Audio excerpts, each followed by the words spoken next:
Physically speaking, I'm not in a good place, and it is largely, if not entirely, to do with the job I've been doing for the past few years. My back is the main problem. There is some other wear and tear, but it's mostly issues in the lumbar area. So about a month ago I tell my boss I'm leaving, and he's okay with it.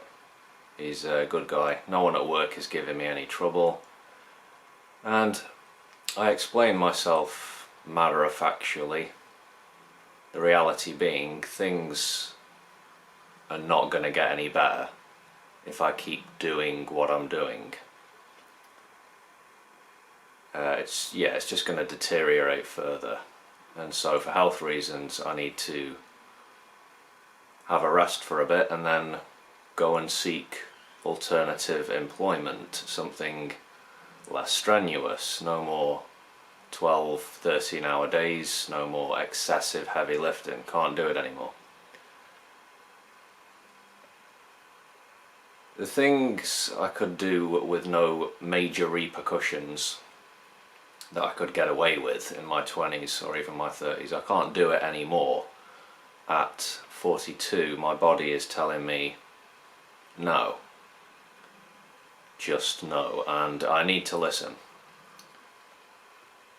When I finish up in 4 weeks' time, I'll make my preparations to go on a trip to the Philippines to meet a special person and their family, and I sense it could be very good to have this in my life, especially so with everything else going on. It's a transitional period, and I don't know how this will play out, the next couple of months that is, and that naturally gives rise to both fear and excitement.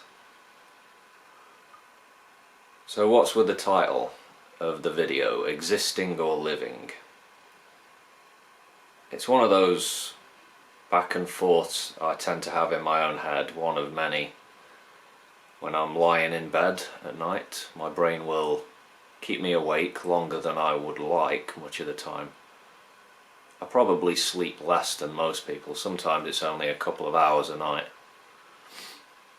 Anyway, one voice may say that existing is simply going through the motions, the same routine, the life of fixed patterns, behaving in such a way as is necessary to put money in my account, food in the fridge, money in my landlord's pocket.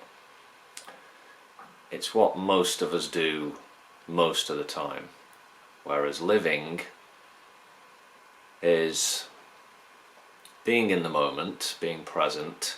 It can involve looking inward and maybe asking yourself uncomfortable questions, or it may be about spontaneity and even risk taking, or it's just engaging in something emotionally fulfilling, maybe something deep and meaningful, or perhaps something that's just fun. But yeah, one could argue for a division of sorts between existing and living.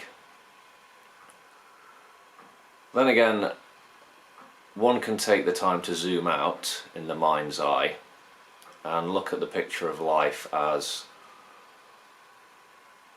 let's say, one unbroken chain, where you're looking at former versions of yourself in years and decades past, questioning motivations and wondering what you might have been thinking or feeling when you did this or that.